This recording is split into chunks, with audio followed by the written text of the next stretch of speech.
From 250,000 a month all the way to 50,000 a month is what happened to Sam Millsap's coaching offer. If you haven't been living under a rock, you know that he's being flamed right now in the info industry for basically not paying out his sales team for over 65 grand, right? And owing to Jace, which is this growth operator. And this is video proof, so I'm going to show you right now. I was doing $233,000 a month. They came in. First month did $83,000 on $20,000 of ad spend. Next month they did $50,000, and the next month they did under 50. And today I'm going to be breaking down his whole funnel. If you're a growth operator or you're a coach, you're definitely going to get some value from it. I'm not telling you guys to copy the whole thing because there are some things you shouldn't be doing, which is why his offer tanked so fast.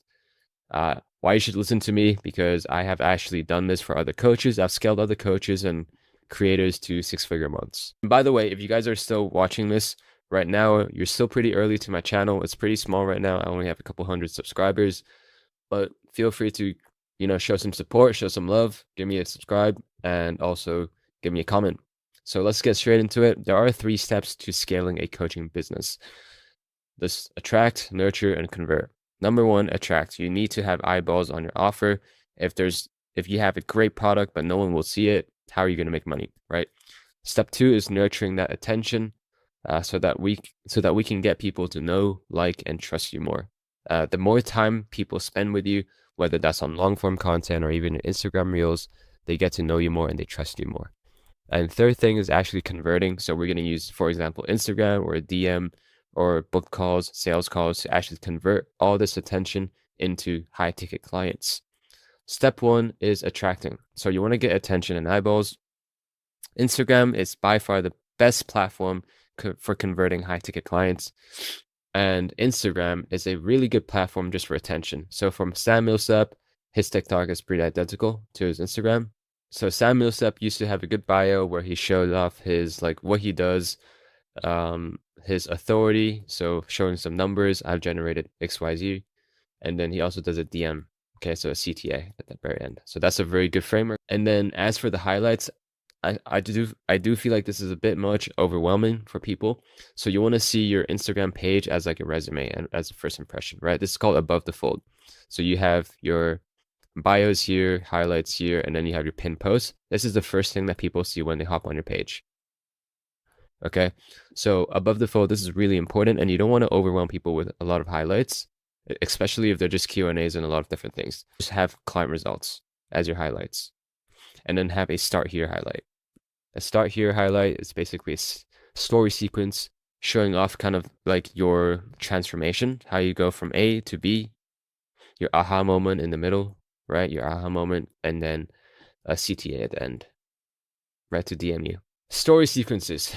A basic template you guys could use is results, show off results for 2 to 3 slides, and then show off your unique mechanism of your solution. So why your solution is very unique, and of course you have to put a unique name to it. And you need to make sure that you angle it in a way where it's one of one, okay, where it's very different from other creators and other people who are selling the same thing. Now you want to get into the pillars. So these are, right, so A, you're taking people from A to B, right, for your coaching business. What are the things that are going to actually get them there? So these are your pillars, your 3 pillars. So you want to explain how your pillars helped people get these kind of results using your unique mechanism. And then you have your identity. So identity, you want to have a story where you basically speak to the pain points, right? Or you do a story post where you show off your unique angle in the market and how you're doing things differently. So it's sort of like a unique mechanism of solution as well, but while you're describing it, you have to make the audience identify with it and make them feel like this is for them. Okay, so you're basically calling out your audience in a way. And then your CTA is just like DM me XYZ. I have 10 spots left for this month. If you want some help to implementing these things, then DM me the keyword coach, right? For example. So that's a very basic story sequence. Sam Millsap's content strategy, honestly, I do believe he's doing very well because, he's not doing well, but the only reason he grew to 400,000 followers was because he posts a lot. He posts around 3 to 5 posts per day, which I respect. You can see he posts a lot of reels per day. And that just goes out to show, like, you don't have to be super smart to actually win in this game and become famous or whatever. Like, you generally just have, like, you guys know he's probably not that smart. Like, if you're not paying out your sales team, you know the damage you could do to your reputation. As for Sam Millsap's content strategy, I would not copy this, guys. That's just my opinion. Yeah, like, just goes out to show, like, literally anyone can make it as long as you just become consistent and you work hard. But you guys can see his pin reels. So for his post, he's just flexing his cars. He's like a typical Miami guru, just flexing and showing off his cars. And he's really just trying to sell the dream here, right? So when you do have a page that just sells a dream and you're not really giving any pure value, right? The people that you onboard, it's just gonna be just that. So you're gonna attract those kind of people that are just, you know, that want to get rich quick scheme, essentially. Okay, so there's something that I wouldn't recommend to do. A lot of his reels are just personality posts, being super real, sort of like the Andrew Tate sort of angle, where he's kind of talking down on you, but also motivating you at the same time. And he doesn't do a lot of middle of funnel content, which is educational content. All he does is top of funnel content, trying to gain attention, which is how he grew to 400K followers very quickly. There's 3 types of content. It's just viral content, mindset content, where he talks about things that are holding you back, and then talking down on you content. Okay, something that I wouldn't recommend. His long form content on his YouTube, it's cooked. I'm not gonna lie, it's so cooked. His latest videos are all like, look at his thumbnails. They're all AI generated, and it just looks so bad. You could literally pay an editor for like 15 to 20 bucks to make a good thumbnail, and it'll do so much better and get him thousands of more views and make him thousands of dollars. But instead, he probably didn't hire anyone and just asked ChatGPT to give him some thumbnails. But end of the day, at least he has some content, because these are great sales assets to use for your calls, which I'm going to talk about later for his sales calls. Now, as for his bios or his captions, it's very inconsistent. So you can see this is his VSL, by the way. So he has people to DM him on some, and then he has people to go to his website, which doesn't work right now, but I assume there's a VSL there as well. So it's not very linear, and you can't really track everything. If every video every YouTube video, you're doing a different CTA and you're telling people to go somewhere. So typically I would recommend just use either or. So either just tell people to DM you a keyword like YouTube. That way you can kind of track the traffic that's coming from the YouTube channel. Yeah, so on his general videos, like his normal YouTube videos, he links his VSL in the description, which is pretty good. And that goes to his VSL, which is this one, how he started from 0 to 30,000 a month as a coach. Now, as for the VSL structure, this is the whole VSL structure that you guys can basically copy. I took this from my program. By the way, if you guys want some help with implementing funnels or scaling your sales teams or scaling your coaching offer, you guys can DM me on Instagram for that, or even book a call down below. All right, just a little plug. Now, as for the VSL structure, this is how you go about it. First, you have the hook, most important part of the VSL. A big promise. Tell them what the transformation is. Tell them what you're promising them. And then you want to call out your audience. Tell them who it's for, who it's not for. Quick fire client wins. So show people that you've done this for other people. How you took John from A to B. Right? Be specific. Talk about the numbers. Talk about the actual situation they were in and where they're at right now. And while you're doing this whole VSL, you want to actually show visuals. So a very important thing for ads and VSLs is you want to show, don't tell. Okay. And then you want to introduce your solution, your unique mechanism. So, and then in between them, you want to sprinkle more proof. So as you can see, more proof. And then you want to throw rocks at your enemies, right? So you want to say how, other options that they've tried or other options in general are not as good as yours. And then you want to show off your program, right? Tell them the deliverables, value stack, and a risk reversal. So risk reversal would be, oh, if you don't hit XYZ, you're gonna get XYZ back. Okay. So that they basically feel crazy for saying no. And then you have a CTA, right? So you either do this by yourself or you get help, right? And then if you do want to get help, book a call down below. So that's how the VSL works. It's very effective if you want to turn people from a cold lead to a warm lead. If you don't want to hard sell anymore and you want people to be pre-sold so that your sales calls turn into onboarding calls, and instead of convincing people to work with you after watching a VSL, you're attracting people to work with you. Okay. So next steps here, I want to talk about actually converting the lead. So you have your long form, which is nurturing these people, right? Nurturing all this attention. So as we said, with all this new attention from short form, bring them down to your YouTube to nurture them. And then you want to convert them, right? So how do you convert them and actually turn all of these interested people into paying clients? So number one, you want to do market research. The number one thing about converting is you want to understand like who your audience is and who you're actually talking to. Like you want to have some background info on them. So that's why for my clients, number one, we do a huge market research, very in-depth market research on who exactly the ideal clients are. So for example, what is the big promise you're promising them? What are some case studies? What's the ICP, the ideal client profile? What are some problems they're facing? What have they tried in the past? What's the desired outcome of after working with you?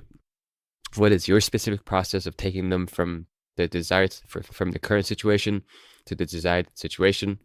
What are the deliverables of your program? What are the features and benefits? What makes you different? What are your enemies? What are some common objections you get on your sales calls? And what's your big offer statement? Now, this part a lot of people skip, but it's actually really important because when you're talking to people in the DMs or even on your sales calls, you need to speak to them differently. Now, as for converting the setting process, you can have your setter. So you guys convert those attention using your bio. So in your bio, there's like a DME coach or whatever your word is to prompt people to DM you. So that's how you start the setting process. And you either have your story sequences to do a CTA or in your reels, right? You can do CTA in your reels to do a CTA. And then you can have a setter who's in your DMs, right, doing the setting process. And what a setting process is just setting an appointment to the closer. So this is the host DM setting framework that you guys can use. Number one, you want to connect with them. You want to see, okay, what got them interested in the offer. You want to see the current pain points.